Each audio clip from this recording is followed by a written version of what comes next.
Талантбек ага бала кезинен дыйканчылыктын сырын билет, жерден киреше таап балдарын багып чоңойтtu. Дыйкандын балдары да талай иштерине тың. Быйылкы жылда үй бүлө мүчөлөрү кеңешип, жер аянтына пахта эмес, картошка эгүүгө басым коюшту. Пахта бизди каптабай калды.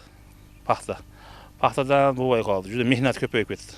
Расход чыгып атат пахтага. 2 бат эксек.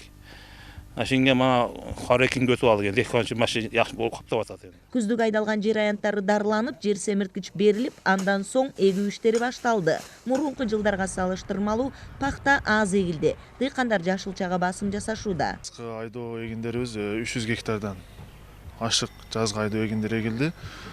Андан сырткары азыркы учурда бир 5-6 гектарда картошка эгилди. Анан калган багы пахта жүгөрлөр эми ушу күндөн баштап мындан ары эртең март айынан баштап эгиле баштайт. Атабеков айылында арпа, буудай, беде эгүү иши кызуу жүрүүдө, үрөндүн күйүүчү майдын кымбаттыгы дыйкандарга көйгөй жаратууда. Үйдөгү чарба кылганыма ылайык ошол беде эгип атам быйыл. Жылда жүгөр экчелем. Коон дарбыз ушундай кара эгиндерди эле кылып жүрдүк. Эми азыркы чарбага жараша, чарба кылганыма жараша.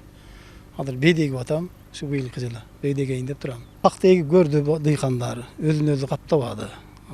Ошон үчүн бардыгы азыр шартка жараша чарбага уруп элдин баары чарбага кызыгып атат да. Ошо чарбага той максатында беде эгип атышат. Дыйкандардын эгүү иштерине насыя каражаттар аз үстөк менен Айыл банк жана Мөл булак банктары аркылуу берилип жатат. Дээрлик дыйканчылыктан киреше тапкан тургундар каражатты алдыртан камдап алышкан. Быйылкы жылда кыштын суук келгени, жерде нымдуулук көп болуп, түшүмдүн мол болушуна шарт түзүлөт деп болжошууда. Кыял Сабирахунова, Алмамбет Кулушев, ЛТР, Сузак районунан.